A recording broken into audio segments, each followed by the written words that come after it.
All right, welcome once again to the Gen X Expose Series 2025. This is 25th series, and today we'll be exploring the Sorotec Revo VM4 11 kilowatt hybrid inverter. We're looking at some of the key features, functions, and the performance like for the Sorotec 11 kilowatt inverter. I'd already mentioned, my name is Jason Femi. I work in the project department of Gen X Technologies, and we'll have our facilitator for today is Engineer Kunle Olorunkoya, who is the team lead project and technical at Gen X Technologies. So he will be taking us through some of these features of the inverter today. So very quickly, before we go into our session for today, we'd like to tell you a bit more about Gen X Technologies. Gen X Technologies, as a company, is into the sales and distribution of solar products. So ranging from solar generators from 500 watts, 1.2 kilowatts, to standalone hybrid inverters from 3 kilowatts to 15 kilowatts. We also have some other components like solar panels. We have our partners, Canadian Solar Panel, solar panels from Canadian Solar, Jinko Solar, Astronergy also. Then we also have surge arresters, some LED bulbs, which are energy saving. We also have a mounting system as some of our products. I see that bulk of people on the call are people who already know about Gen X. So it's great to have you on the call with us today. And also we have lithium ion storage. We have our partners from SVC and Megatank on lithium ion phosphate batteries. Then Gen X Technologies is also into installations for residential and commercial applications. So we are from as small as they want it to be to all-in-one systems also, they are available. And last but not the least is the Gen X Solar Academy. Gen X Academy was birthed out of the passion to eliminate quacks in the industry. So and to be able to enable a lot of people to be bosses in their own rights in the solar energy space. And that's the Gen X Academy started in 2017. And through the years, we've had quite a lot of testimonies. I see on the call, I see some of our, oh, sorry for that noise. I see some of our alumni who are doing very well, I must say, on the call. And our next batch for this year, that will be our 16th batch. So the last batch for the year 2025, we're starting in September 6, 2025 to be precise. I would drop the link in the chat box later on if you have anyone who is interested, who has someone they want to register for the training also. We still have a few slots left to fill and be able to take them in. All right. So we've heard about Gen X Technologies, and now we'll be going into our products review for the day. Right about now, I'll be handing over to Engineer Kunle Olorunkoya to take us through the Sorotec 11 kilowatts hybrid inverter. Over to you, sir.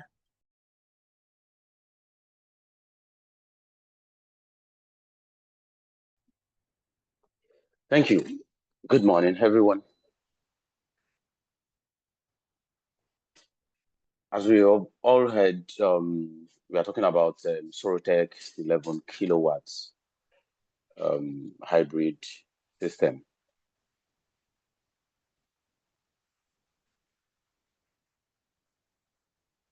This is a high-performance hybrid inverter designed for both on-grid and off-grid solar energy system. It features dual MPPT controllers, like some other inverters, to maximize solar energy harvest support a wide PV input range, quite wide, 60 volts to 450 volts DC, and offers a smart load control with 2 AC output ports, having smart output and is having the normal output. Is with built-in Wi-Fi for monitoring remotely and a 5-inch touchscreen display, and also supports battery management system. That's for lithium-ion batteries. Then other features will also be shed more light on. It provides a user-friendly and intelligent energy solution, as you can see from the picture. Now, the specifications for this product, the first one is the rated power is 11 kVA / 11 kilowatts. We know that it's not all inverters that have their power rating this way. Some will have kVA higher than the kilowatts. But in this case, is 1 unit, the unit power factor. So it's 11 kVA and it's 11 kilowatts. That's the result. It's real. It's not. You don't. That's the power, the maximum power it can deliver. The two MPPT trackers, each of them has 13,000 watts, which is 13 kilowatts. I mean, that's the two together is 13,000 watts. Each MPPT has 6,500 watts. So two combined together because you're having two separate ports. So when you load the two, you can as well just use one as you want. It depends on the capacity of the client. If the client is doing it small, like adding, upgrading, little by little, maybe because of funds or money or other things, then the person can put the components together little by little to achieve the desired goal. Then 2 PV strings per MPPT input is achievable as well, but it's only 2 inputs that the inverter has. Maximum PV input current is rated at 27 amps. 27 amps. That's for each input. Then for both, you now have 40 amps when both are working together. MPPT voltage range, like I mentioned earlier on, is from 60 to 450 volts. This is quite wide, which means if you have just 2 panels that are giving maybe 1 amp something, to start working. But that doesn't mean that that's the perfect operation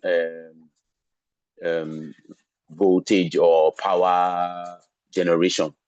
The higher you go on this kind of inverter, the better the performance in terms of energy generation.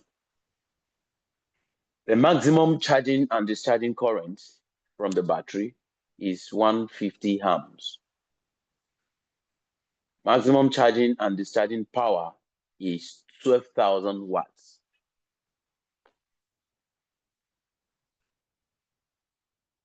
So going to the next slide, here we have the key features of the inverter.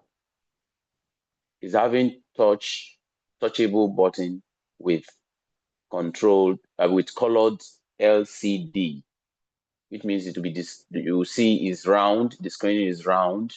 It is touch screen. Then it will show LED round with according to the shape of the screen. But the color is going to be displaying depends on what's going on. Is it charging? Is it getting power from solar? Is it delivering to the load? This is also programmable inside the inverter. Dual output for smart load management. So the inverter has two outputs. It has the main output and smart output. The smart output part of it is where you want the inverter to shut the load there connected to that part at a particular condition, at a particular time, which you program. Is it when the battery voltage gets to so level, you want that one to shut down, to leave the other one, which is the priority. So that's what it means, so that you'll be able to control your load. Okay, you have loads that you must run overnight, like your lightings, and you have every load that can run during the day, with like your air conditioner and everything. So when the battery level is coming down, that means the solar generation is reduced. The load on the smart output, you can control them. You can set values for battery down. My battery is going down and I want to reserve the remaining for night use. Then any load connected to this, when the battery voltage gets to so level, please shut them down. The inverter will do the same for you. And that makes it more intelligent. So it supports, it has a configurable AC and the PV output usage time and optimization, just like I mentioned now. You program, okay, do I want to use solar to power my load, or I want to use solar to charge my battery, or I want solar to do both for me, charge my battery and power my load, or I want solar to charge my battery up to so level and then disconnect, allow grid to come. So all these settings are inside this inverter and it does it perfectly. So it supports parallel operation up to 6 units. You can parallel up to 6 units, whether you want to use it for 3-phase system or single phase, but still parallel, because you can cascade 2 inverters to work in a single phase system. You can bring 3 inverters to work in 3-phase mode. You can connect 5 to still work in 3-phase mode. So whichever way you want, the inverter supports perfectly. Then it can work with or without battery, making it batteryless. So if you don't have battery yet, you can connect to solar and connect to grid. It will give you output, which is usable for you during the day. But if you don't connect battery, it means you don't have energy storage. So that's just the simple meaning. If you must store energy for night use, then you need to put battery. But if you just want to harvest energy from solar straight and use it direct during the day, you are good to go. Can work with it supports CAN /RS485 for lithium ion batteries, BMS communication. So it works with batteries, connect with SVC batteries, it's perfect. So we should know that for any inverter you want to connect with lithium ion batteries, you need to first of all understand the connection mode, the protocol and everything. Once you are able to understand that and the inverter supports it, it's okay. Like for Sorotec and SVC now, it works perfectly and the configuration is not difficult, very simple. Just follow instruction and it will start communicating with your lithium ion batteries, and that gives you the best management of the battery. It's having built-in Wi-Fi, and Bluetooth remote monitoring. Bluetooth is just within a short range. If the inverter is in your sitting room or in a corridor in your house and you just want to monitor with Bluetooth, you can do that. When you are within the environment of the inverter. But if you are far away, maybe outside the states or the country, and you still want to know what's going on with your inverter, then you have to connect to the internet. Then you'll be able to monitor with your phones. So you see everything going on. Is it overloaded? Is it battery over discharge? Whatever happening on it, you see the waveform, you see the values, data, and everything. You can copy. You can do anything with it. So that makes it more flexible. Then in terms of dust, is having built-in anti-dust kits to prevent dust from accumulating on the board, which can in turn damage the board. So that is present. Then another additional thing is that it's light in weight. You can look at the power of the inverter, 11 kilowatts, and the weight is just 20 kg. Smart looking, flat, and light in weight compared to some other hybrid system, and it performs the function very well. This will tell us that engineering or technology is not all about weight, as we all believe in those days. When you see 3 kVA, if it's not as heavy as so kg, then it's not 3 kVA. When you see 12 kVA, it has to be like this. Even battery these days, you see, technology is going towards making life so light, so simple, and so easy. So you can see what battery is doing.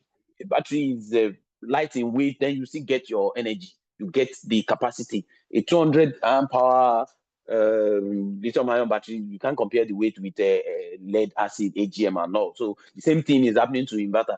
Before now, if you see 11 kilowatt inverter, only one person cannot carry it. Even 2 people cannot carry it because the transformer is very heavy with robust components, but you still get the same power from this smart light in weight inverter compared to the other one. You still get it's still doing the same thing. Now, going to the inverter ports, you can see all the ports under the inverter. This is under, when you mount it on the wall and you bend down to look at it, this is what you see. You see all the ports where the entrance to the inside connection ports. You see from number 1, which is card ports. That's talking about the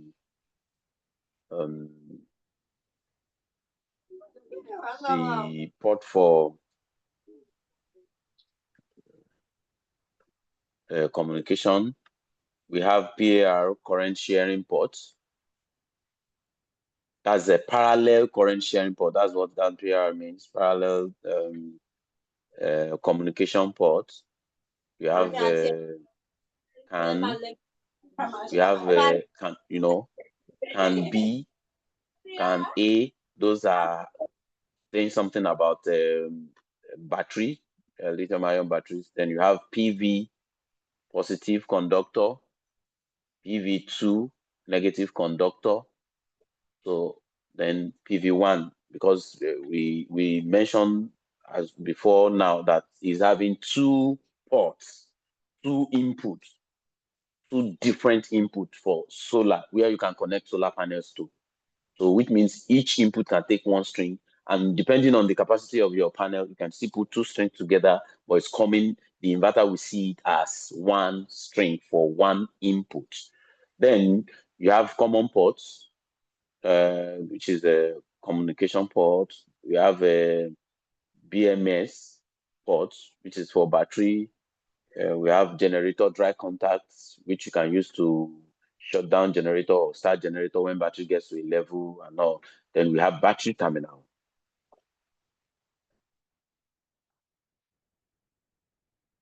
Then recommended cable sizes and protective devices. I think this is very important to follow instruction, because if you don't follow instruction, the system will malfunction. It's not only Sorotec, it's not only anything whatsoever needs procedure to be followed, so that you don't make mistakes, so that you don't start running around, so that you won't lose customers. If you do it well, you will get a good result. That's just the simple thing. So we have components like breakers, PV breaker. Some people will just say, well, why I want to cut costs, they will not connect PV breaker. This is high voltage. Don't connect PV breaker. You cannot commission properly. and then you cannot troubleshoot even when there is problem. And then many things. Is a protective device. If there is a short circuit at the input of this, the pre breaker can trip, protecting the wiring and all that components. Then it is important to follow ratings, which is part of the instruction, recommended rating. For the PV now, 600 volts by 30 amps, 2-pole, 1 unit per solar input. The inverter has 2 inputs. This is the breaker you should use. So some people will use single pole. If you use single pole when it's connected, it's not completely isolated. You can get electrocuted when you are working on the inverter and you believe that you have switched off the battery, the solar breaker. So it is important. It is recommended. It has to be double pole, and the voltage rating of the breaker should be higher than what you want to use and higher than the rating of the inverter, the capacity, I mean the voltage rating of the MPPT itself. That way you are safe. Because if it's not done that way, you know, all these breakers, they have their the way they design them. The components they use function according to the rating, because they rate them according to the component size they use. So if you are dealing with 20 volts, it will work well. If you put 20 volts breaker on high voltage, there will be flashing, there will be noise, it will escape. When you think you off it, the signal will still be going through, because it's not designed for that voltage level. If it's designed for that voltage level, once you cut it off, it's completely off. So that's when you see some breaker will catch fire, because they are low voltage and you are using high voltage. When there is current flowing and you off such breaker, the breaker will catch fire, because it will hack. It will lead to hacking on the contacts inside the breaker. So it is very important to follow recommended ratings of all these components. The next one is battery breaker. Battery breaker mainly is to allow you to do maintenance, to commission properly, to do troubleshooting. And if there is a short circuit inside the inverter for any reason, maybe there is damaged by something and then there's a short circuit, this same breaker will sit trip to protect all, like the cable, to protect the wiring, electrical wiring, and other components around it. So it will protect the inverter even from catching fire, because if there is no breaker to trip off, then heavier current will flow into the inverter. I put So it inside it one is envelope important like this. to put it. But some people will tell you that, well, if I don't put breaker, doesn't mean it's not going to work. There is breaker in the battery. Yes, you may be using AGM battery that does not have breaker, and then you want to isolate. Okay, you have done your installation and you are away from there. Maybe you did it at Maiduguri and you are in Lagos. You want to tell your clients to go and carry spanner, and because you want to reset the system or something, you want to do something remote troubleshooting. Your client will not be able to help you. Then you have to travel and go back to where you did the installation. You can look at the time, waste the money and everything. But if the breaker is there, you can just guide. Or if they have an electrician that is around there, you can guide while you are away. Okay, off this breaker, do this, do this, do this. And then by the time they restore everything, it's restored. This inverter can hang as a kind of even protection measure that is inside them. When they see unwanted signal, the alarm is shut down, and then they come up. If they don't come up, you need to manually reset. You need somebody to be there. But that doesn't happen oftenly. You know, it's not something that happens all the time. But when it happens, how do you handle it? How do you resolve it? So that's it. So the input breaker, which is the AC input, so you can see is 70 amps, 1 pole. 70 amps, 1 pole. That's the standard. But some people will say, well, I want to isolate completely. They will put 2 pole there. Number one, 2 pole is the cost of 2 pole is not the same as cost of single pole. Number two, there could be a conflict. because you isolate this one, you need a single neutral for this system to function in a standard way. So if you now put two pole, then you will be cutting off neutral at that point. And neutral is supposed to be tied together for both input and output everywhere in the building. The neutral, that's why you have a block inside your DB where all neutral to other wiring, other appliances are tied to. That is common neutral. The same thing is applicable to this inverter. And it serves as a protective measure to the inverter, to the system too, when you use a common neutral. So that way, you need a single pole circuit breaker, which the current rating is as high as what we stated, 70 amps. Because when you are charging the battery and you are powering load at maximum, that is roughly about the current that will flow at the input. If the rating is small, then when you are charging heavily and you are powering heavy load, then it's going to shut down. The breaker will trip off. So you have to wisely size. Then output breaker, that one will be sized according to first, according to the battery. Second, it should also protect the inverter from overload. You shouldn't subject your inverter to overload always. Because if you don't protect the output with a slightly lower rating circuit breaker, then the inverter will be the one experiencing the overload shutdown every now and then. You cannot stop the clients from it could be a mistake. They may not know. And then there could be a fault in the building leading to short circuit or overload. But if you have something to protect the inverter at the output, it is that device that will always experience that. And then you now look at the cost of that device, even if the device now eventually fails, cost of circuit breaker or cost of power monitor at the output is smaller compared to the ASUS, the wahala you're going to face by removing the inverter. You want to send it to the service center, you want to do this. So please protect your inverter or the solar system maximally to avoid running around and waste of energy, money, and time. This is surge protector, 450 volts. It is DC surge protector because it has to be connected on the DC part, which is solar input. Surge can come anytime. It's just like insurance. Surge does not come every day. But when it comes, how do you know? You won't know. Nobody will know when it comes. So put those protective devices in place. When it comes, they are standby. They are soldiers on guard, and they will just act fast. You will know what happened. So it's better for the surge protector to go bad than for your inverter or the charge controller inside the inverter to go bad. But some people will tell you that, well, I've been using it. Why do I need surge protector? It can work. There is no surge. I put arrestor somewhere, and there is lighting arrestor on the roof and all this. The manufacturer of this system recommended. It's not that there are no protective devices inside the inverter. There are. But are you waiting for those ones to fail? So it's better you protect them from external so that you have a reliable installation. At the end of the day, if your client did installation with you and then is working 1 year, 2 years, no issues, they will call you. You will be recommended for other installation, and you make more customers, you make more money. So that's it.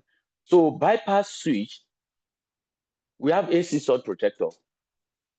That one is at the input. It serves almost the same function, but in different location. At the input where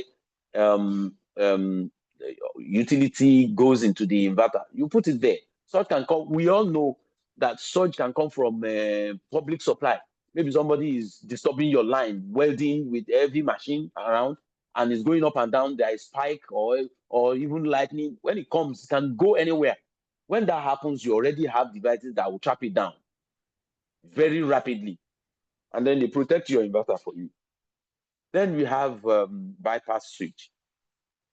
As the name implies, is to bypass the inverter when there's problem with the inverter, so that your client will be able to use the original source of supply, maybe the generator or public power supply that's available. It shouldn't mean that you allow grid to pass through your inverter and the generator to pass through, and that's all. Everything is just connected. Your load is now connected through the inverter. So when there is problem with the inverter, it shuts down. Then all the loads will also go off. Then you don't have any external means of bypassing the inverter and connect to the available power supply. It's unprofessional. It's a wrong installation for anybody to do that.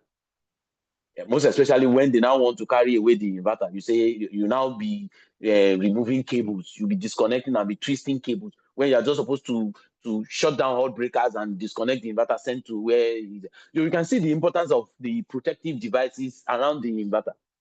So very important.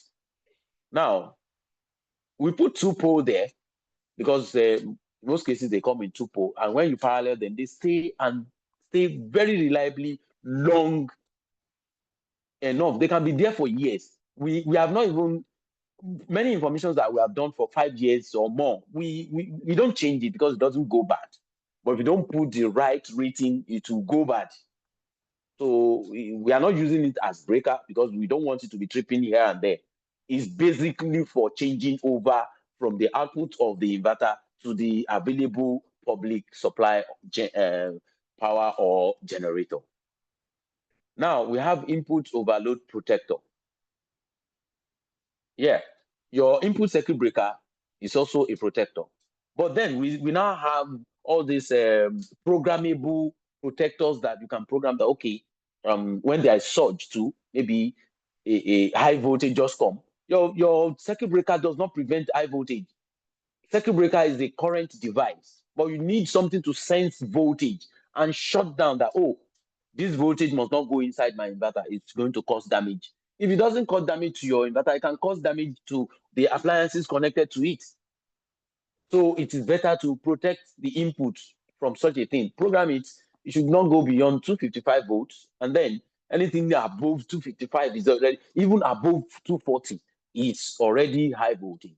But the inverter can still withstand up to about 270 or thereabout. But 270, what do you want? Which appliance do you have in your house that want to operate at 270? It's dangerous. So it's better to restrict it from the input, protect your inverter to the maximum. Then you now have the output power limiter. It's called limiter because you want to protect your battery. When you limit the amount of load current at the output of the inverter, then you are protecting the battery. For instance, you have just one battery, 1 unit of lithium-ion battery, 48 volts, maybe 10 kilowatt hour. You want to power a load of 10,000 watts. You can imagine. They say 10 because some people cannot even differentiate between 10,000 watts, 10 kilowatts, and 10 kilowatt hour. The 10 kilowatt hour battery is just 1,000 watt load. As simple as that. If you look at it, 10 kilo is just about 1,000 watt load. But because of the strength of lithium-ion battery, you can allow that to be doubled. You can still load 10 kilowatt hour battery to up to 2,000 watts, which is okay. But the current rating is there in the specification. So don't go beyond specification, but protect your components wisely. If they say the battery can operate up to 100 amps, do you want to be operating at 100 amps? So it's better to save your this. So if you are operating, they say it's 100 amps and you are operating at 50 amps. 50 amps is okay. 60 amps is okay. Leave the margin for protection, so that the battery will not be prone to damage frequently. And then the lifespan too will not be affected.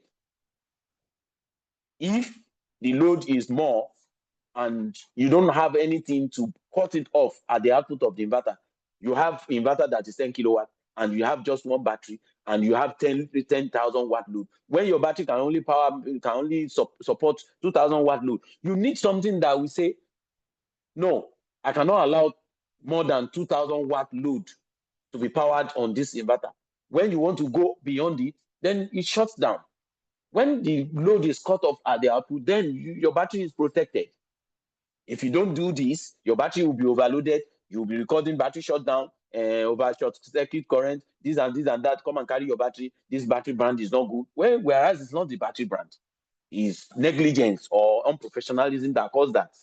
So we have to be careful. Then cable recommendation, because every part of this system has measurement. That's why the inverter itself has measurement. 11 kilowatts. You can have 12 kilowatts. You can have 1 kilowatt. You can have 500 watts inverter. So depending on the size you want, but we are dealing with 11 kilowatts. So all the components that will surround it should be the one that are wisely sized to function well with the system. PV cable, 6 mm for each input. If you look at the current that's going at maximum, is just about 27. I can assure you a good quality 6 mm cable, when it's passing 20 amps, you can monitor it with a thermometer. It's going to rise in temperature, but it's still okay. When you now allow it to pass more than that, like 30 amps, 50 amps, then you are in danger, because it can pass through hollow places where there is no free ventilation. Well, then the cable should not melt together. So use cable that is okay. So it's hereby recommended as 6 mm cable. Nothing will happen to it. It will pass the current normally, and it should be a good quality cable. Any component you are choosing, let them be good quality. If you choose correct rating and they are bad, wrong quality, then it's still the same, because there's going to be problem. So input cable is 25 mm square. This is capable of powering the load connected to the inverter and supporting heavy charging of battery through utility. That's why the input cable is big. But it depends on you. If you know that, oh, I'm using just one small battery, which is going to take a very small current, and I want to, my load is not much at the output, and then because of that, you want to resize your cable to a smaller size, you professionally, you can do that. But according to standard, you should use about 25 mm cable for the input. That ensures that whatever the load at the output and whatever the size of your battery is capable of delivering the required power. Output cable, the same thing, is 16 mm. You look at the inverter itself, is 11 kilowatts. And before the inverter will shut down on overload, is going to get to that 11 and cross. When it's about crossing beyond 11 kilowatt, that's when it's going to see, oh, I'm being overloaded. Then it's going to shut down. But your cable should not get burned when that is happening, or when the inverter is loaded to its maximum. So you need to use a cable size that is capable of withstanding the load current at maximum. But if you want to wisely choose, because your load is not much, you can go ahead professionally, but we have to be reasonable enough. Battery cable is the same thing. Your battery cable should be able to support either heavy load or heavy charging current, because you cannot be charging battery and at the same time the current flow in one direction. When you are charging, it's supplying the charging current. When you are using it, it's giving load current from the battery. So whichever one you choose the highest to determine the size of the cable, and it's recommended that you use 85 mm square cable. This gives you rest of mind. Then recommended solar panels configuration. You can see the arrangement. If you look at the table, you see the arrangement of the panels. In this example here, we have 550 watt peak solar panel. That is what is used. Solar panel specification reference. You see 550 watt solar panel. Now we now have solar input 1, solar input 2. Don't forget, we told you that the inverter has 2 inputs for solar. So that's why you have that input 1 and input 2. Then we are not talking about the minimum series arrangement per input. you can connect 4 pieces of this panel. And that 4 pieces, if you look at the voltage, that is the VOC, because that's the highest voltage that will be present when current is not flowing. You have put all your panels on the roof. The highest voltage that you can measure when it's subjected to sun at maximum, when no current is flowing, maybe you off the breaker, or the breaker is on, but the inverter is not using the solar, but the voltage is present at the input. It is this current, it is this VOC that you are going to see, which is approximately 50 volts. That's 49.9 VDC. Now, when you connect 4 panels together in series, then you have about 50 times 4. That is the VOC you'll be having. And that is approximately 200 volts.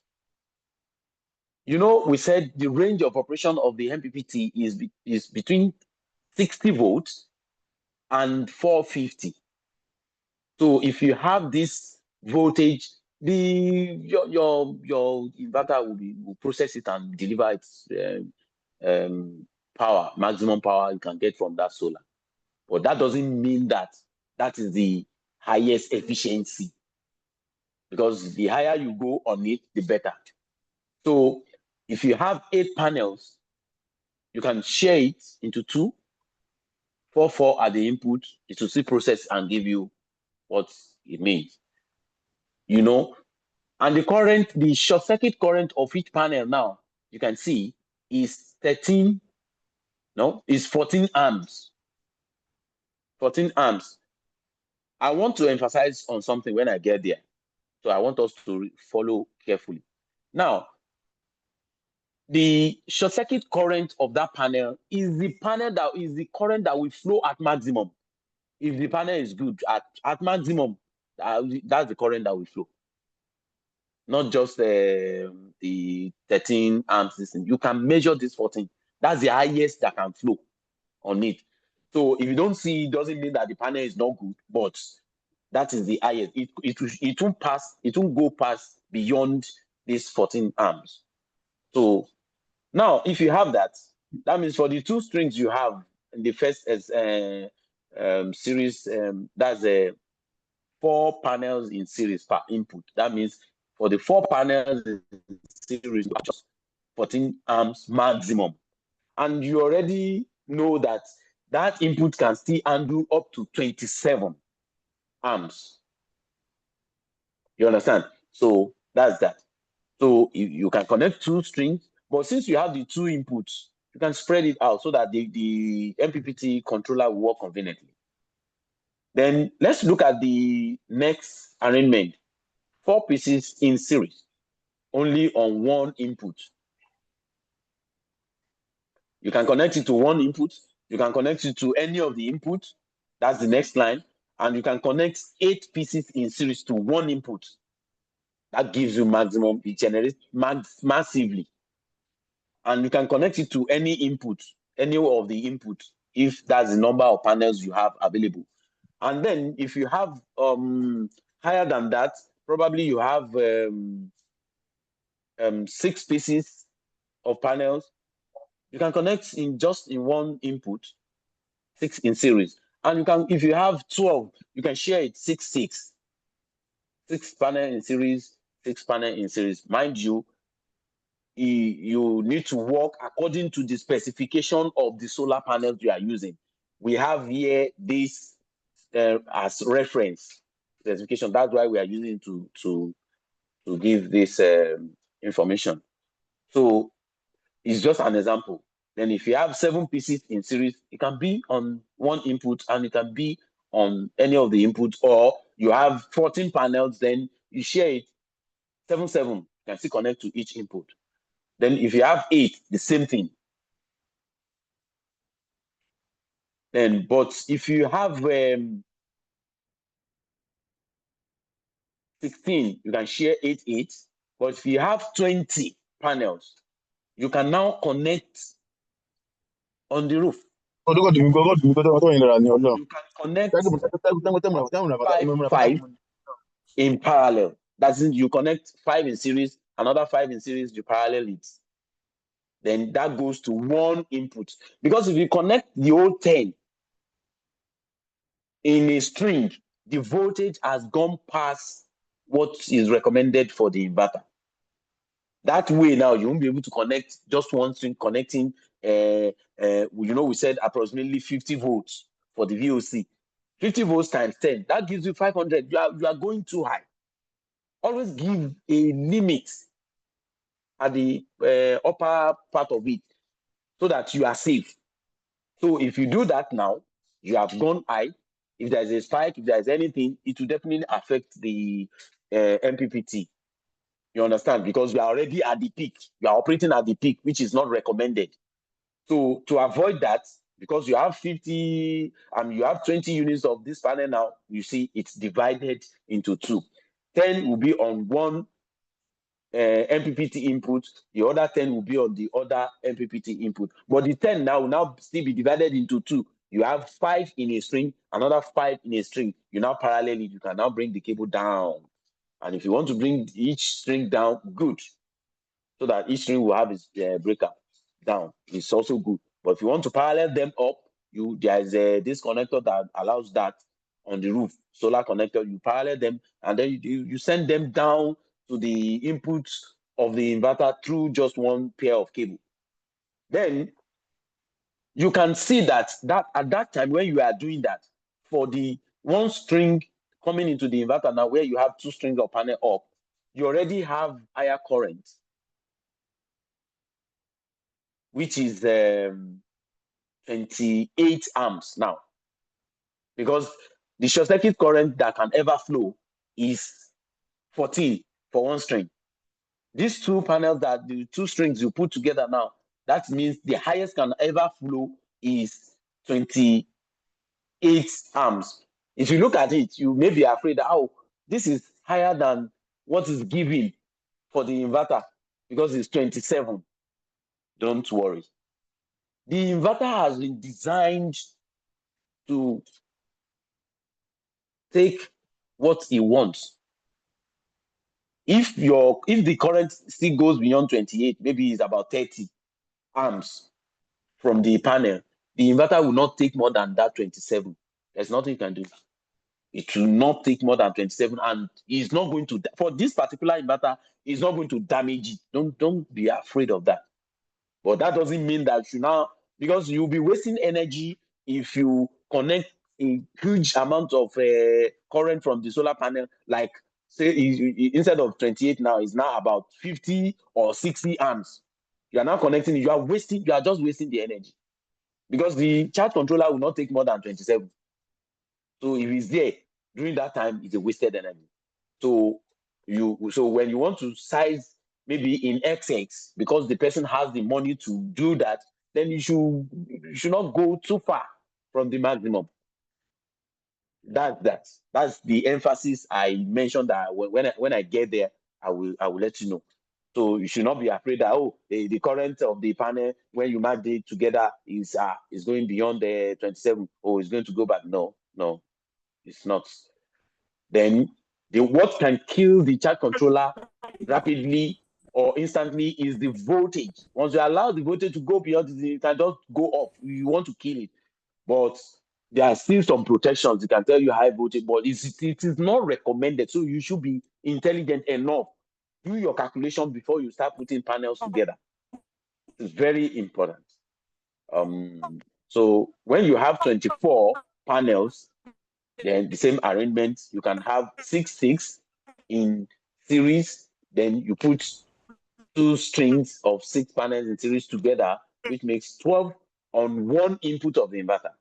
Then you can have the second 12 units of solar panels on the second input of the solar controller of the inverter. So that's way you won't run into trouble. Then, like we mentioned before, the inverter has remote monitoring 2 ways. The Bluetooth, which is within the environment of the inverter, then through the internet, wherever you are, all over the world where there is internet, once the inverter is connected to the internet when it's installed, then you can monitor it anywhere. So that's part of it. And the application through which this is achievable is called Solar of Things. You will download this application on your phone.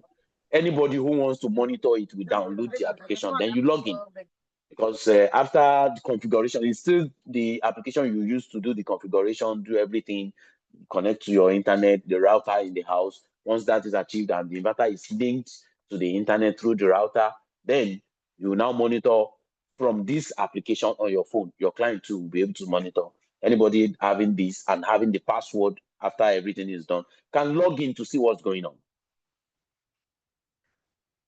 Thank you very much. Now, question section.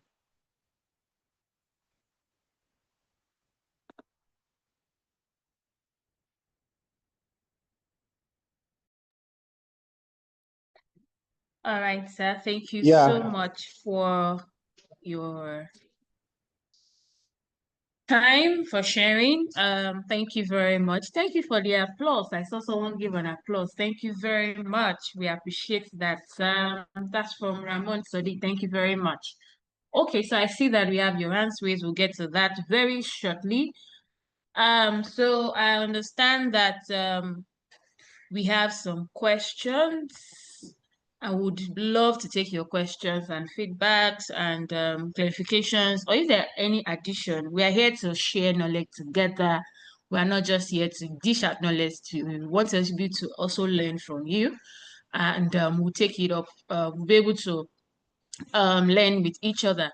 All right. So you can either ask your question if you're in a place that is not noisy. Please, if you're not in a noisy place, you can use the raise hand button on the call and would call out your name so that you can ask your question directly. However, I see that there's a question in chat box. So if you're in a noisy place, you can also use the chat box.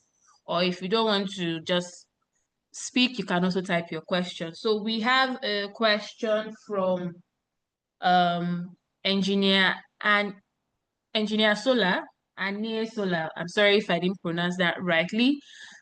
Is asking if the battery cable is 85 mm or 95 mm, as the standard cable size does not have 85 mm. Okay, so we'll just speak to that very briefly before we'll call on people who have raised their hand. So on that table, we had actually been going through the recommended sizes from the manufacturer. So for the battery cable that shows 85, that's actually the recommended size, which means that your battery cable size should not be less than that value. As you have noted that you will not see a 85 mm square gauge, you can then go to the nearest size that you would find. So, but the most important part is do not go lower than 85 mm. All right, so we'll have the first question now from Ramon Sodiq. And later, so I'll call them. May I call them? Okay, from Ramon Sadiq, if you can unmute and ask your question.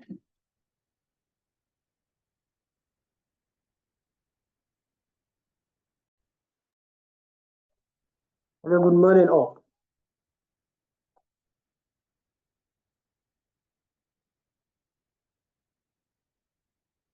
Good morning. Hello. Please go ahead. Please go ahead, Ramon Sadiq. Thanks for that wonderful presentation by the state. It was really a good one. So, but I want to ask a question.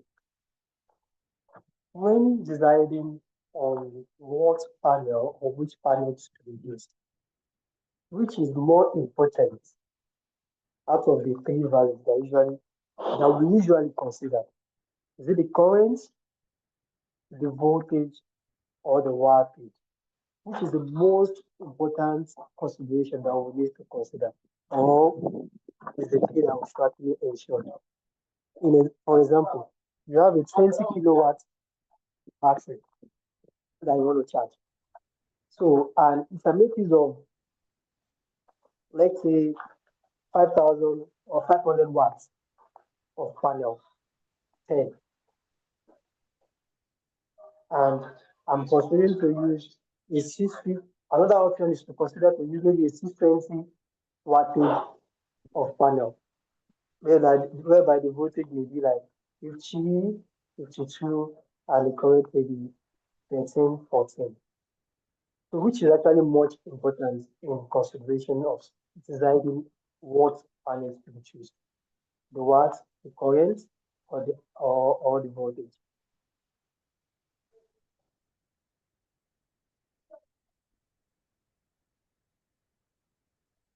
Hello? Okay. I think if I get your question correctly,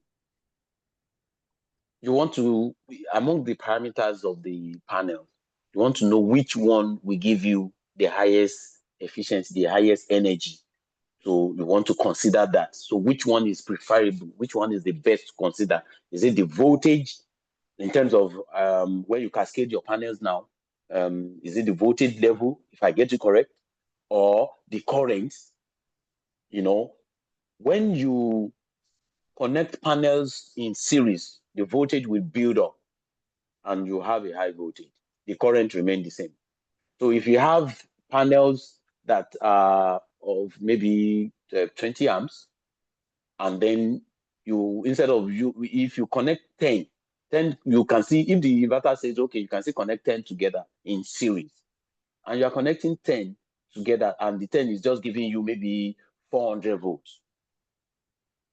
It is better for you to connect the 10 in 400 volts because it's still within the normal range than to connect them in 200 volts.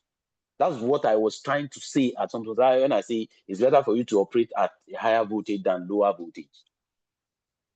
You know, that way you are saving some cost on cable because the current, you know, if current is increased, then the gauge of your cable too will increase. So if you are using just one string and to get your energy from it like that, you can use just the appropriate size of the cable and then you are good to go. Then if that at that point, your MPPT, because it's so-called MPPT, will operate at maximum and very effectively. But if you are operating at a lower voltage, you may be wasting some resources. You may be wasting some energy. It's not that it's going to. It's not that the MPPT will not work in its own capacity, within its own capacity. It will do its work that it was designed for. But that design is wasting some energy. Okay, let me make you understand this. I hope I got it right. If I got your question right. Now, let me make you understand this so that you get it better. If you are operating at about 200 volts and your current is just 10 amps, the current from each panel is 10 amps. That means 200 volts times 10. That is 2,000. That's 2,000 watts, right? 200 volt times 10. I mean, am I making sense? That's 2,000 watts. Yes. Now, if you want to operate at if 1 amp is flowing, because you know the sun that is giving maximum in the afternoon, before the sun gets to that time, the panel in the night, the panel generates nothing. In the morning, it starts from 0 point something, 1 amp. This, for instance, is now giving you 1. I want you to see where the efficiency lies now. It's generating just 1 amp, and the voltage at that time is 200.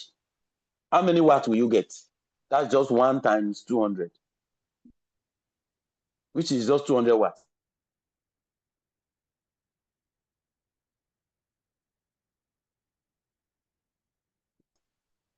But if you have panels that, if the arrangement Because that one now, when there are two in parallel, you know, if you connect in parallel, it's just no, let's even forget connecting in parallel. You know, what my emphasis is that when you operate at high voltage, you get more energy, which is better. So that 1 amp now at high voltage is what? If it's 400, that's 400 watts.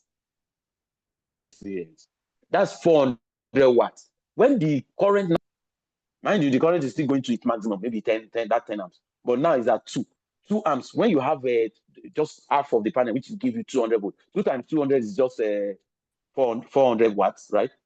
And then if it's high voltage, what would that give you? Still at that same 2 amps that is flowing. 2 times 400 volts. That is 800 watts.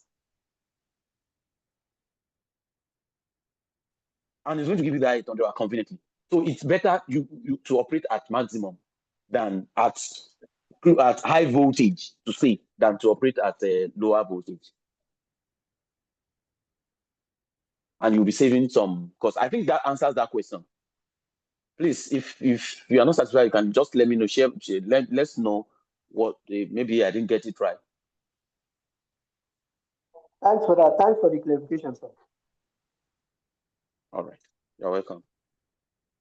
Okay, so we would take the next question. Let me see. Can we have Metropedia Integrated Limited, please?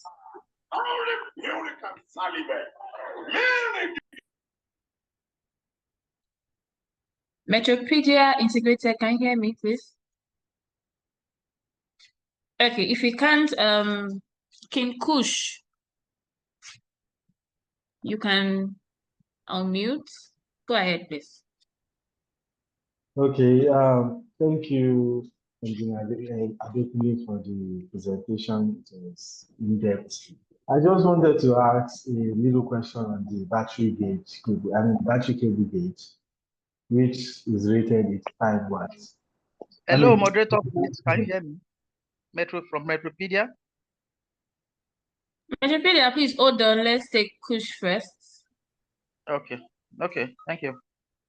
Okay, so now in a situation where you can't get that exact gauge, is it advisable to crimp multiple cables together? For example, now maybe you're able to get like a 35 mm. Is it advisable to crimp it up to 85, or we have to get a single cable to match that size or above that size? Because one of the major will I say inconveniences is looking for that exact gauge of cable in the market. So in situations where you don't have the exact gauge and want to follow the principle of the manufacturers by the gauge they give it, is it advisable to merge more than one cables together to perform the same task? Thank you.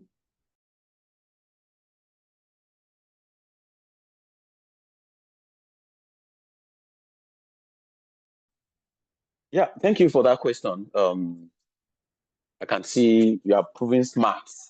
Well done. Now, it is what matters most is to choose a good quality cable. That's number one.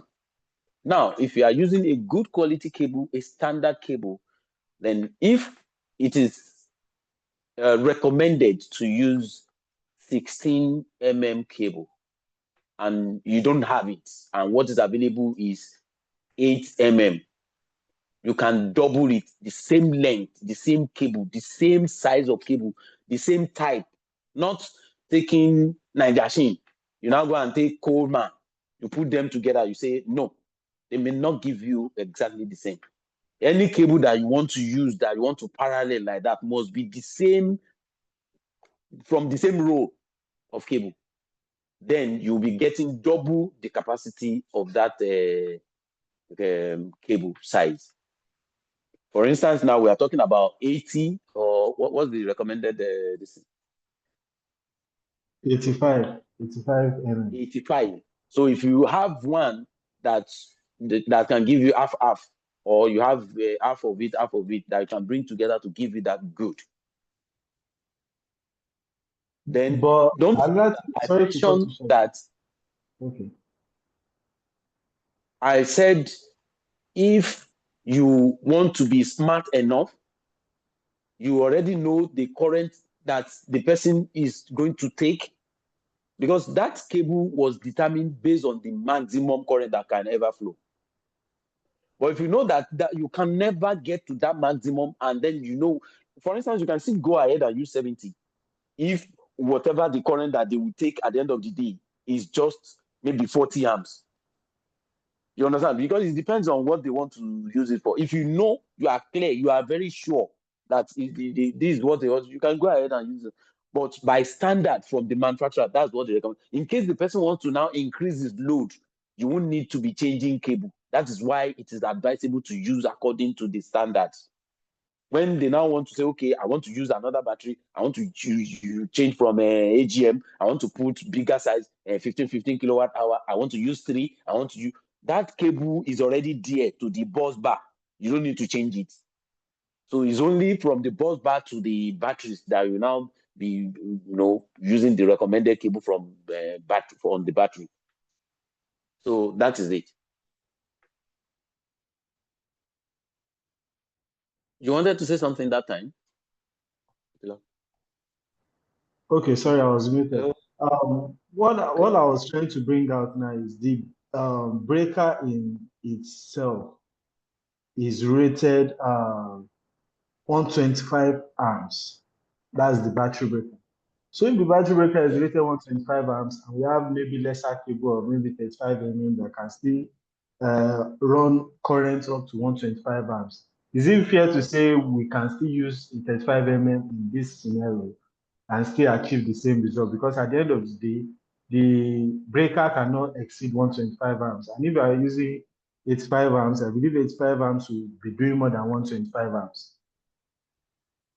I don't even understand my question. Yeah. You see, the 85 amps of the cable. Oh, no. Is it 85 amps? It is in mm. That mm is. Sorry, it's 85 mm, I wanted to say.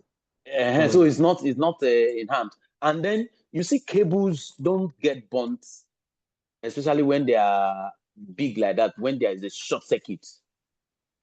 If it is the 50 mm cable that is there, you short it, this breaker will trip.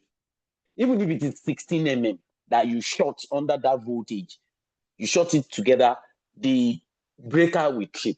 So the breaker is there not to be tripping off when normal current is flowing. It is when excessive current flows.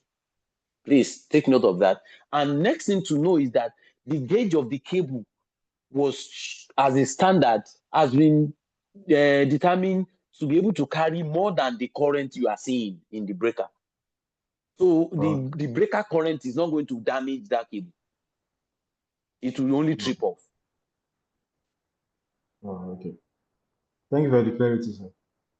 You're welcome. All right. So I think we have Metro integrated now. Yeah, Metropedia. Thank you, the moderator, please. We really appreciate the lecturer, and very unfortunate, I joined very late, and I've missed a lot of part of the webinar. And my own question is, please, I know this season is being recorded. Please, can we have the full record of it, please? Okay. All right. Yes, it will be. It is being recorded. Thank you so much. It is being recorded, and it will be uploaded to our YouTube channel, where we can always go back to check the recording. Is it going to be on our group your students, your 15 I think we are 1-5, class 15. Yes, so when it is uploaded on our YouTube channel, we share the link to everyone who registered. So, and if you don't register, it will be shared to your group. Yeah, I see that you're one of our alumni. Yeah, am I talking to Jesus for me? Yes, you are, sir. Yeah, okay. Yeah, you are our coordinator during our last just concluded the class, and okay, great to have you here, sir. Yeah. Thank you, sir. I said great to have you here, sir. Yeah, nice hearing from you again. Thank you. All right, you're welcome. Thank you. Okay, so I think we still have 2 more people. We raised hands. Engineer Solar, could you please go ahead? Okay, can you hear me? Yes, I can. All right, so I'm Engineer Annie from Limitless Solar. I will have a question, and if you don't mind, I would also like to make a contribution to a question that was asked, if you're okay with that. I'm very much okay. I mentioned we are here to learn together. So yes, you can give your contribution. Okay, so to my question, thank you for the presentation. Thank you for the person that took the lectures. You did a good job. But I'm more interested in what the online monitoring is actually monitoring. What are the parameters, and does it log? What kind of graphs do you get? All those information that you would want to use to do like an analysis or troubleshooting. What exactly is the scope of things that is being monitored and logged by the online monitoring system? He mentioned a particular platform. So what does that platform monitor? So that is my question. And then to my contribution, someone asked something around the parameters that you have on your solar panel and which one is more important, whether it's the voltage, the current, or the wattage. And to contribute to that, to add to what has already been said, I would like to break the 3 components or the 3 parameters into different segments to make it easy for the person to understand.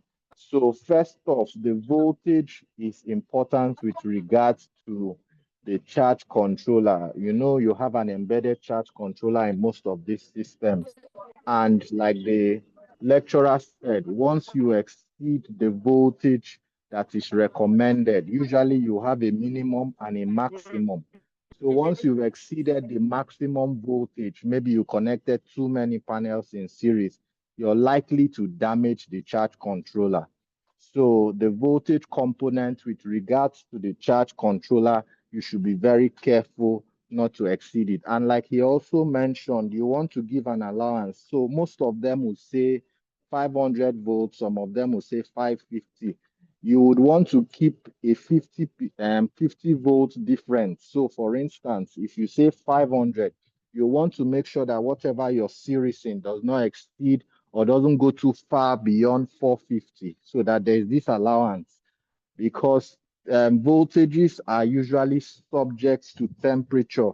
So if you're doing an installation at a time when it's very hot, the voltage you're likely to get might be lower than an installation that is done when it's cold period, though we also have the sunlight level as part of it. But if you have the same sunlight level and it's a cold period, you will notice that the voltage you have out of your panel will be higher than the same sunlight level during the hot period. So that's why it's always advisable. You don't know the exact temperature, you don't know what will change. So you give an allowance of 50 volts just to help yourself in case of any increase beyond what you are reading at the time of installation. So that is for voltage. For current, your current is usually helping you with your breakers. You know, most breakers are current sensitive. So the reason why you want to pay attention to your current is to make sure that when there is a short circuit or there's any form of fault, your breakers are sized properly to be able to trip. If not, whatever is happening will now affect your inverter through your charge controller. So the current component of your of your solar panel is actually supposed to guide you more around how you protect your system from surges that might be resulting from a fault. So usually you have, like he mentioned, 13 to 14 amps as the what do you call it, short circuit current. So that informs you, okay, whatever breaker you're going to use, you want to make sure that the ampage of that breaker is as close as possible to that current rating. If not, what will happen is that the current that is beyond what your system should experience can flow through and damage your system. So I'll prefer to tie my current to protection. If you're using a fuse, you also want to take note of what is the current of your panels. And of course, you know that when you put them in series and you put them in parallel, the current is different. In parallel, the current multiplies by whatever number, whether it's what do you call it?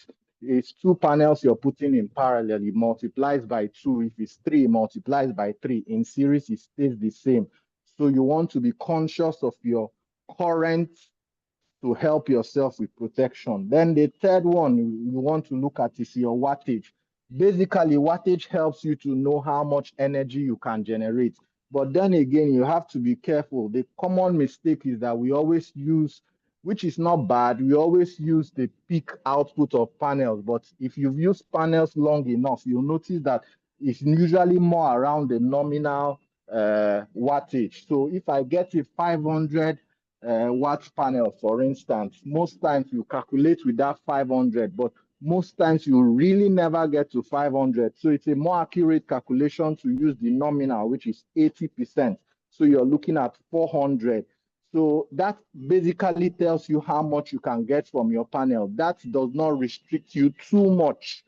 So if I want to categorize it, I'll say voltage is first and most important. Second is ampage because of protection. And third is wattage because that tells you what you can get out of the panels. I hope that helps the person.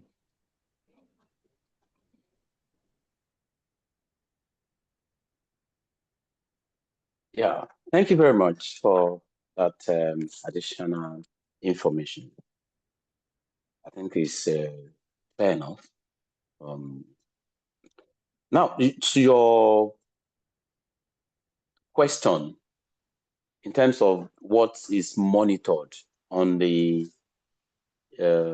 what is monitored remotely on the system, you are going to see the battery voltage, you are going to see solar voltage, you are going to see solar currents, you are going to see battery currents, the charging currents, and then you are going to see the load currents, you are going to see the utility voltage. All these things that I'm saying you are going to see, you will see their performance with time. Whatever happened yesterday is there. Whatever happened last week is there. If you want to check online through this, once you have connected the system to online monitoring, is recorded. So the informations are there. You can just go, you can tap through the date, input the date, you see what happens in terms of the load, in terms of the current. You see all those things there. So you click the one you want. If it's the battery you want to get information about, you click the battery, you see it's with date and time, whether in the morning, whether it's, so you can as well see the graph. At so time, what you see that the graph of solar in the night is off. It will just be, nothing will be there. In the morning when you're starting, you'll be seeing the voltage with time. As it's increasing, you'll be seeing it increasing with time. So in the afternoon, you'll see the graph where it gets to, the peak it has reached at any point in time. So in a day, you can see the peak energy. You can see total energy generated for a day. And you can see total energy generated since the installation. You can see, so you can see all this is flexible. It now depends on how inquisitive you are and what you really want to get, because these informations are there. It's just for you to go around, browse around the app to get what you want. So everything is there. And if you want to change some parameters on the inverters, okay, maybe you have done your installation, you are now back in Lagos, your client is complaining, my charging current is not this, that. You can go through it and see what's going on. See what is it, the utility supply that is not okay, or this and that. Okay, why? Oh, I made a mistake then. I was supposed to have set this current. You can adjust your charging current. You can adjust some of the parameters. Of course, you may be restricted from touching everything, but then there are some that you can adjust, like the charging current, the bulk voltage, bulk float voltage. All these you can do. You can go around. You can see what is there. Then the way you want the inverter to behave. What do you want to power your load? Is it the solar first? You can also adjust that remotely. Your inverter may be in Makurdi and you are in Lagos. You can say, okay, no, I want to choose SUB, which is the priority for powering my load. Now, S will mean, solar first, utility second, then battery the last. So if that's not what you want to choose, or that was what you choose before, you want to change it, you can change it on the app. So your charging priority too. Okay, is it grid that you charge it? Oh, you can adjust your charging from utility. Say, okay, I don't even want you to charge through utility. I only want solar. You can put it there, but you may be limited for some inverters now. You may not be able to set 0 when you are doing that. Say, okay, I don't want it to charge at all. You rather use another set parameter. But for some, you can do it directly on the charge current. You can vary the charge current to 0 on utility. Then the maximum charging current, which talks about the solar, then you can leave that one as high as you want. Then you can do all this online. So that's what you see. You see the graph, you see everything, you see the load capacity. If you want to monitor what's even the load capacity, what's the maximum load current that you have ever seen since the installation. You can go through it, browse the dates. You'll be checking all the dates you see. If you want to check it through the graph too, that information is represented in graph. You can check the waveform, the graph, and you see it. So that's it. I think that answers your question. Yes, it does. Thank you. Welcome. All right. So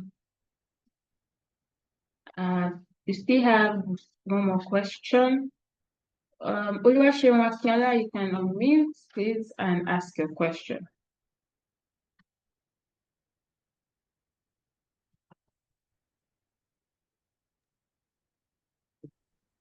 Oh, good morning. Good morning, sir. Yeah, sorry, I has a little bit of echo, but I hope you can hear me very well.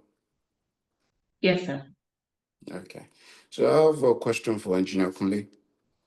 I remember when we did trading at the Genex office. I looked at the configuration of the panels way back then, and I've always wondered the way it was configured in such a way that all since there were a lot of panels in what's it called in parallel and all that, the way the inverters were connected to them, it wasn't as if the panels were going directly into the inverters. So the inverters were picking up the currents they needed from the bus bar.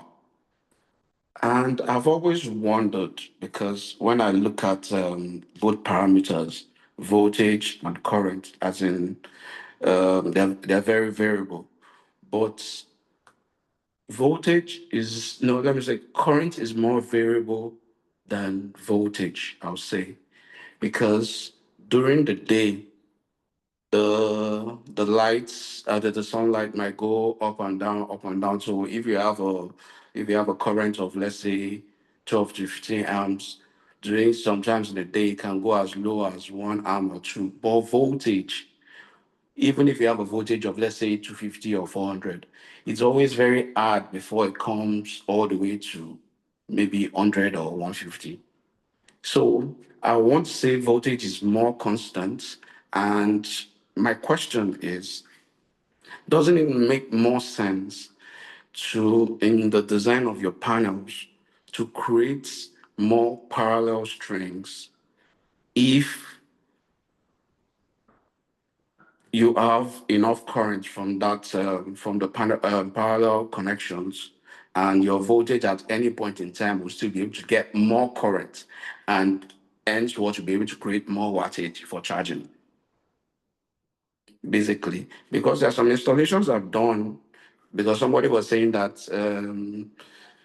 if you have, I use IPV inverters a lot, and I must confess that there's some that I've even sized it to be more than 500, maybe because of voltage drop, the distance of where the panels is going to be before it gets to the inverters. Because as from the field, I've seen that from that distance, there's no way I don't even get up to 450.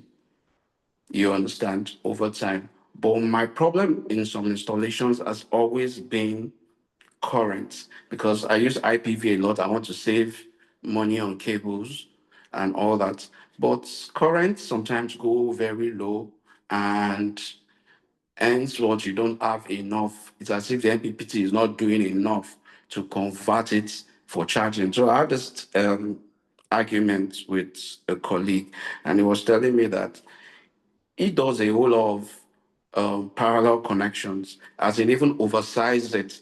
So because if you have enough current, then your inverter should be able to, as a from Ohm's law now, you should have more current to multiply with your voltage that's a little bit more stable. But I've not been able to make that what's it called?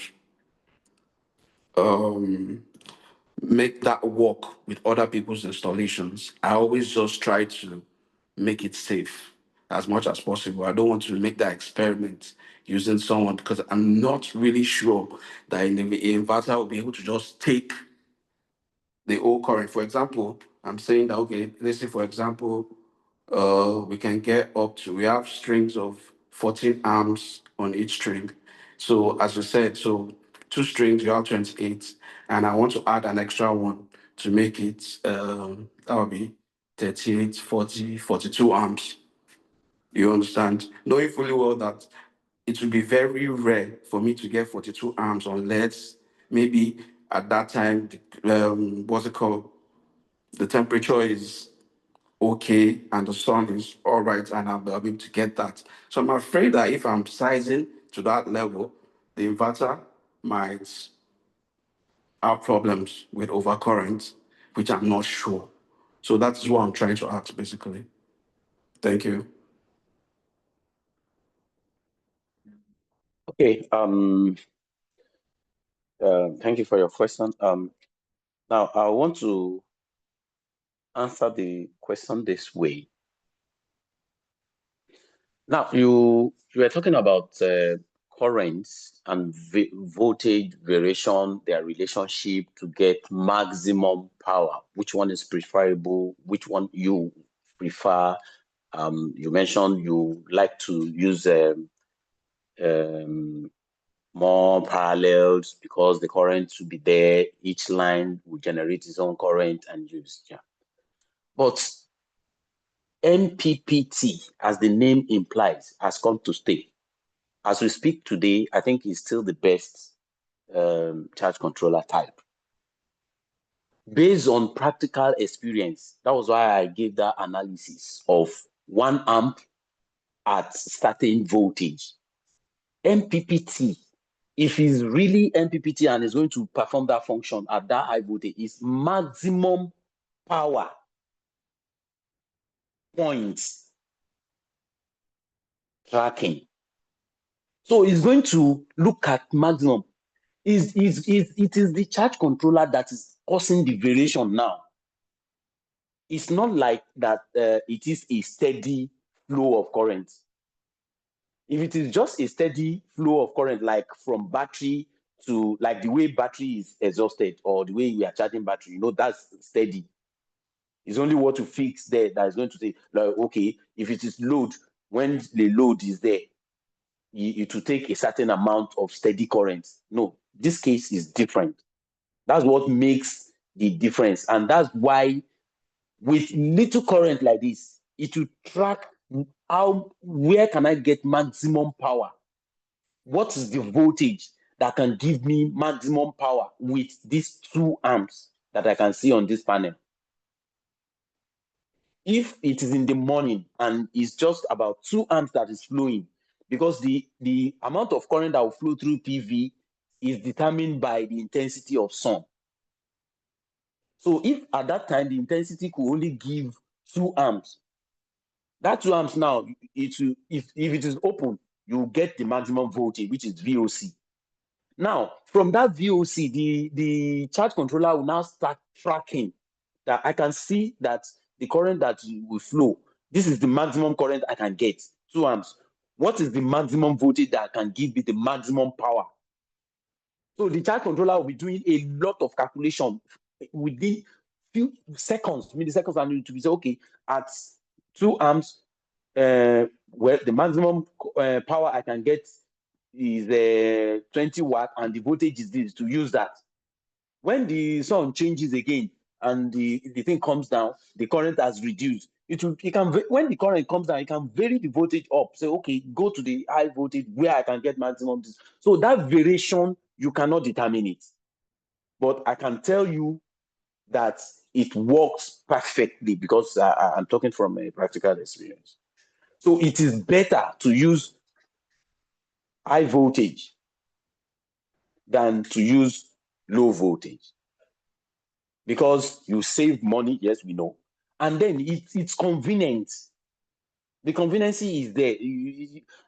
As the current, when is, like I mentioned, I've already explained the operation of this thing. That makes it easier to get maximum power. We have inverter that delivers about 14,000 watts, and it's just having 4 inputs. It can take about 1,000 volts. And when this inverter is working, it's delivering like crazy. You will see the current. You will hear from the inverter that, oh, it is. And on the battery, we measure current. You can imagine where you want to measure current, and it's going to about 300 amps. And the current that is flowing in the solar panel is just about 6 amps, 10 amps. At times it will get to 10 amps, depending on the power of the accumulated panels. So the current can be small, but the power that is going to give at that time is high. So that's the function of the MPPT. So it's always better to do that.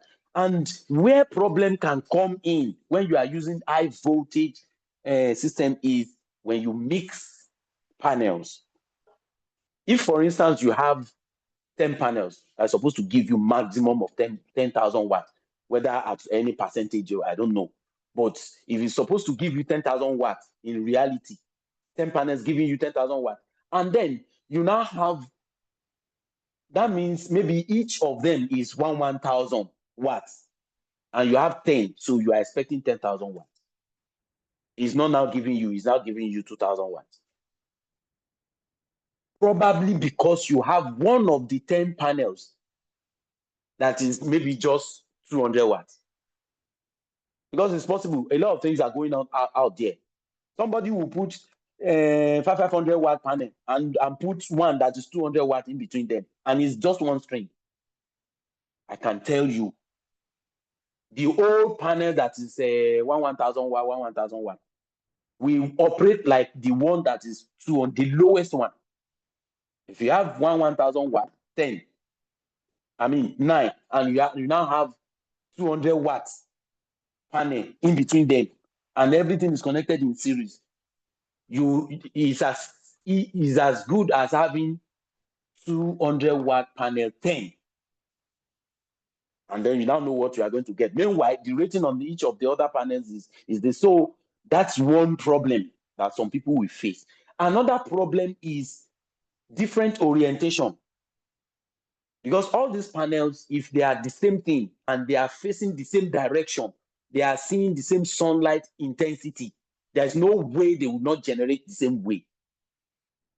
You now have a string where you have one panel facing north, you have one facing south, you cannot get maximum. It's going to make the system inefficient. That's another thing. Another thing is the cable size that we are talking about. If the panel, each panel in the string can deliver 20 amps, and you are now using 4 mm cable, and the distance is far, the whole 20 amp now, it cannot be delivered. It's now delivering maybe 10 amps. Meanwhile, it's capable of delivering that, but it's the cable that's causing it. Because you have chosen a lower gauge, is also another problem. So aside from all these problems, if you use the right gauge and all your panels are facing the same direction to see the same intensity of sun, and then you don't have any mixture, and the panels are standard, they are good quality, you will get, and the inverter too, if the MPPT is functioning in its right senses as it was programmed, I'm telling you, you will get the best from such inverter. I think all this answers that question.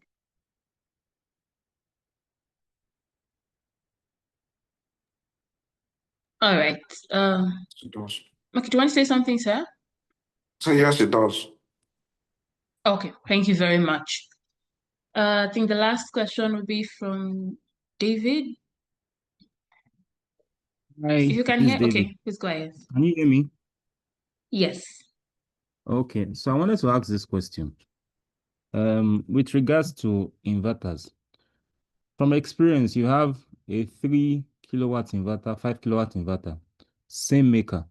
When you see the spec sheet, they will tell you that the MPPT for the 3 kilowatts has the same maximum PV array open circuit voltage. So the one for the 3 kilowatts and 5 kilowatts, the maximum PV open circuit array voltage is the same. Let's say 145 volts DC.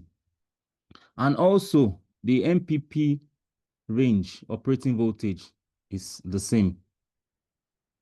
The maximum solar charge current is almost the same. The maximum charge current is almost the same, not the same. But now you now see that the maximum PV array power for the 3 kilowatts is like 1,500 watts. Then that for the 5 kilowatts is 4,000 watts. Why that huge difference in the maximum PV array power when other parameters are almost similar? That's what I want to know. Thanks. Okay, thank you. I think there is one part of it that is not mentioned, which is the maximum PV input current for the charge controller. The MPPT charge controller may have the same voltage range, but for that particular charge controller, it may have it with other, like say 3 kVA and maybe 6 kVA. You may have the same 500 volts, 500 volts. Okay, operate at 450 volts, 450 volts. But one now is now having the lower capacity, which is lower inverter, maybe 3 kVA, is now having its own, maybe just 1,500 watts. If you look at it, its maximum input current is small compared to the other one. It may be 15 amps or 17 amps for the 3 kVA. If you check for the 6 kVA, it may be 27 amps. So meaning that you can double your panels. You can make 2 strings and connect to the 6 kVA, whereas you cannot do it with the 3 kVA. Then okay, the charging about capacity. the maximum input current for the MPPT, right? For yes, both inverter. Okay. For both inverter is different. Then Okay, if you are looking at 145 volts, 145 volts MPPT is categorized as low voltage because they don't easily specify their maximum input current. What they specify is maximum charging current. And you see that because the inverter capacity is small, its maximum charging current is also small. And that is what is going to determine whatever you are getting from the solar. They can now tell you that for this solar is just 1,500 watts. They have used, if it is a 24-volt system now, and then the maximum charging current is just about 80 amps. Look at that. 80 at 24 volts. What would that give you? If it is a 3 kVA system, 80 at 24, what would that give? That's roughly about 2,000, 1,920. But if it is 48 volts, which is 6 kVA, still that same 80, you know that the power is double. Yes. It's 48 volts. So the power is double. Say they would have allowed that one, the capacity of this thing, to be high on the bigger inverter and say, okay, this one should be able to charge so number of. It's in the design. This specification is already in the design. So of course, they will tell you the maximum charging capacity. They will tell you. So if they don't specify the maximum input current for MPPT, it is embedded in the design, but they will tell you the maximum charging capacity, and they will now tell you the maximum MPPT capacity. So all these calculations have been, so the maximum MPPT capacity cannot be exceeded. You can only operate at its maximum. If it is 4,000 watts, for instance, now our 55 kVA, all those per A, per B is 4,000 watts. That 4,000 watt now, they won't specify the maximum MPPT input current for you, but they are specifying the maximum charging current. If you look at the maximum charging current now, can be 80 amps at about what's it called? 48 volts, which is roughly about 4,000 watts that you can see from the inverter. Okay. Yeah, so now it's just now that all this kind of inverter now, this Sorotec now, you can see that it's having higher capacity of MPPT than the charging capacity. So they want you to be able to power your load aside from the power that is going into the battery. All right. So that's why you see that they have heavier MPPT capacity these days. Now I understand. I wanted to also ask, how much can we overshoot for the maximum wattage, maximum PV array power that an MPPT can carry? How much can we overshoot? Let's say we have a 5 kilowatt inverter with a 4,000 watts PV maximum array power. So how much can we overshoot for that 4,000 so that we'll be on the safe side? Well, for instance, now let me just give this. If you have all this, for instance, if it's all this 5 kVA, 145 volts, and then you know it's about 4,000 watts, you can overshoot over. You can connect 10,000 watts. You can connect 20,000 watts. But you and I know that is a waste. Your client will tell you it's too expensive. What do you want to get? Apart from your client saying that the inverter cannot process more than 4,000 watts. So overshooting wisely means you should not go more than what the maximum you can get from the panels you are connecting.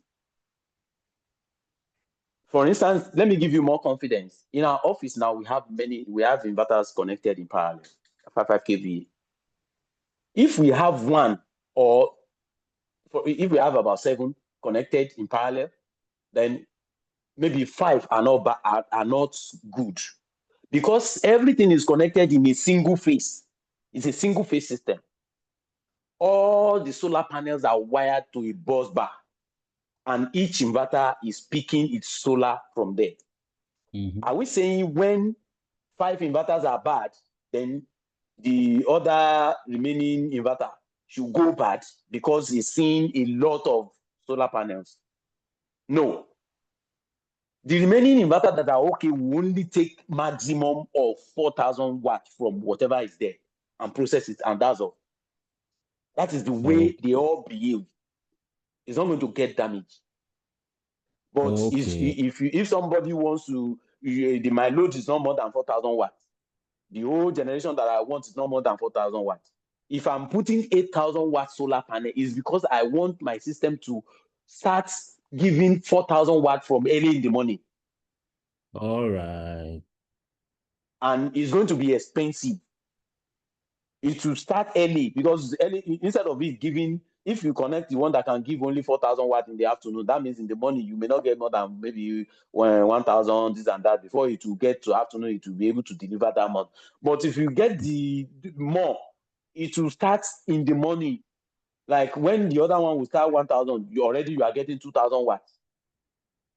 But in the afternoon, when it's now 8,000 watts, you won't get more than 4,000 watts because you cannot process it more than that. So at that time, it's waste. It's only when you now have another thing to store the energy and you have another inverter to store the energy and you have that, that's when you can do that. So, but when you let me store it. you have more load, it will not be wasted, Abby. If you have more load, the capacity of your load, if it's more than the capacity of the MPPT, which is 4,000 watts, that means you will be taking from battery to support it. Because whatever panel you have, what is going to extract the energy is saying, I cannot extract more than 4,000 watts. And you have 5,000 watt load. By the time it extracts 4,000 watts and push it to your load, and your load is still saying, bring, then it's going to bring from the battery. Okay. Now I understand. Okay. All right. And again, once we now maybe oversize for panels, are we not playing with ISC, that is short circuit, because there is a maximum short circuit an MPPT can take. Are we not sabotaging for short circuit? Because if there is a short circuit in the system, our MPPT might not be able to take it because we have oversized for panel. Is that not risky? If there is a short circuit in the system, I'm just wondering, because if there is short circuit in the solar cable that is coming. Each panels have an ISC, right? A short circuit. So if and the ISC for the MPPT has its own maximum ISC too, a short circuit that it can carry. You get my point. And once you have oversized already, it means that if there's a short circuit, it will definitely oversize for the MPPT, right? If we have like real short circuit. Do you get my point? I got your point. Yeah, now, so won't that be risky? You know that, for instance, the maximum short circuit current, which is the maximum current an MPPT can take, is close. It's the same thing. It's the same maximum short circuit. It's not. If it is 27, it's 27. It cannot be more than that. So that 27 now signifies that is where it's going to clamp the current. When it gets to 27, if your solar panel can deliver 100 amps, the inverter will not be able to take more than 27 from it. It will clamp it there. It will be taking its 27 and then continue. Now, if there's going to be short circuit, the short circuit will be if it's in the solar line, then your circuit breaker is there to trip off. For instance, you have a lot of solar panels and you have already sized your circuit breaker that this is what you know that the capacity of the MPPT is, and you have sized your breaker according to the capacity of so if there's a short circuit at the entrance of the charge controller, the breaker will trip. All right. Okay. It will just trip off, and that's all. Okay.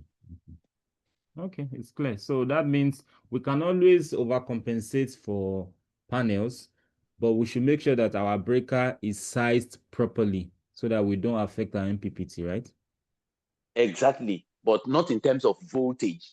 Voltage will be killing the one that is 145 volts now. You can't put 200 or 300 there. The one that is 500, you can't say you want to compensate and you now increase the voltage beyond 500. It's going to damage the charge controller. But in terms of current, they won't take more than, for what we know.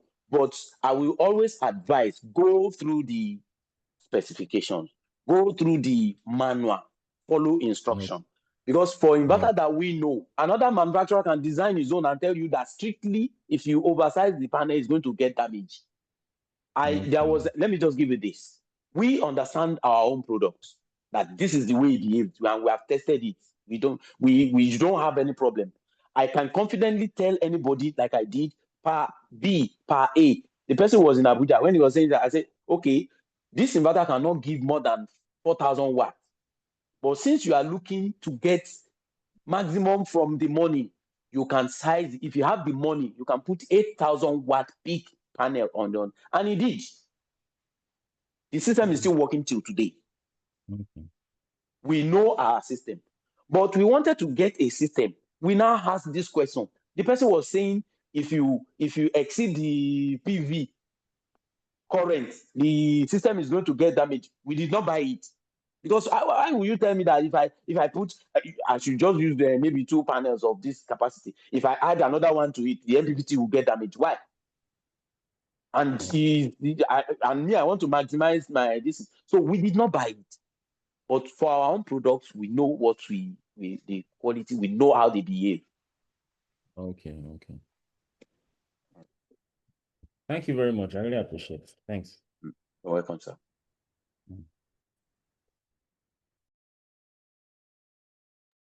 All right, thank you very much, sir. Thank you everyone for the questions so far. I must say it has been very enlightening and very educative also. So we've come to the end, but just a bit of what's the word now? Just a bit of more information. Okay, I see a question in the chat box. Sorry about that. Please, the lithium battery compatibility list for Sorotec inverter. Okay, so if you get the manual of the Sorotec inverter, you would be able to see that list there. Though I can confirm based on our own products that we have and some customers that have shared, it is compatible with major lithium batteries that have BMS spots. But SVC very much compatible with SVC, very much compatible with the mega tank battery also. So, but any battery that you'll be able to confirm that it has a BMS spot, you can program and check its protocol details. The Sorotec inverter would be able to take that. And for a Sorotec inverter, you even have the pin assignments printed on the body of the inverter, so you would be able to see it at first glance on the inverter. Okay, all right. We mentioned that Genex has been around for a while at the beginning of our webinar today, and I'm happy to share that Genex clocks 10 years this year, 2025, and we'll be having a colloquium this year in October. However, in celebrating the excellence in our for our anniversary, we are having an energy storage installation award in conjunction with our partners, our lithium partners, SVC. So they have an installation award that they want to present to an installer or a set of installer, which whatever it may be, on the colloquium day. So the colloquium will be in the last week in October. And I'm glad to also mention that for the colloquium, we'll not just have like a one-day program. It's our anniversary. I mean, a decade in the business is not small. It's our 10-year anniversary. So we'll be having a week-long program where we would have different activities for our customers, also for everybody. Even employees also would have something to do throughout the week.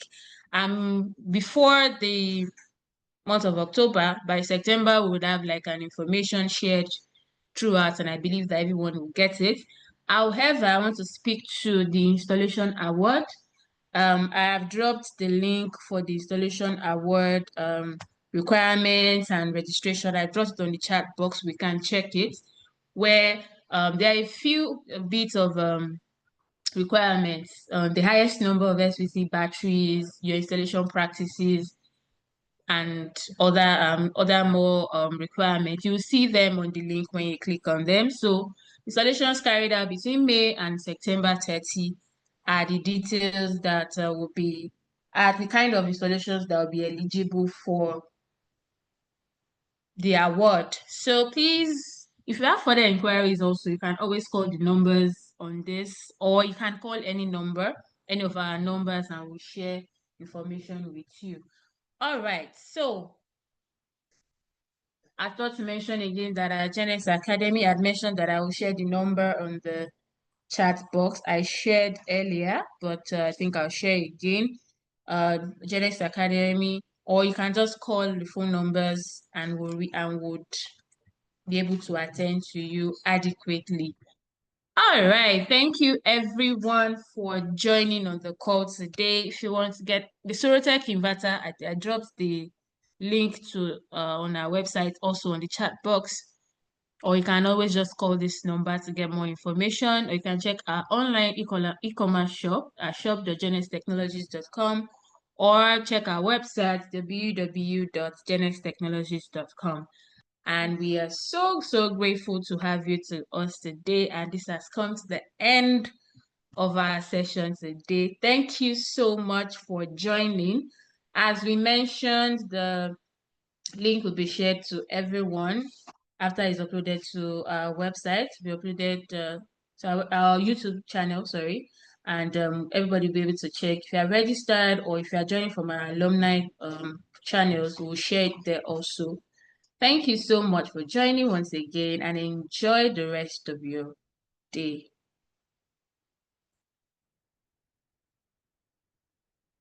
Goodbye, everyone. Goodbye. Thank you.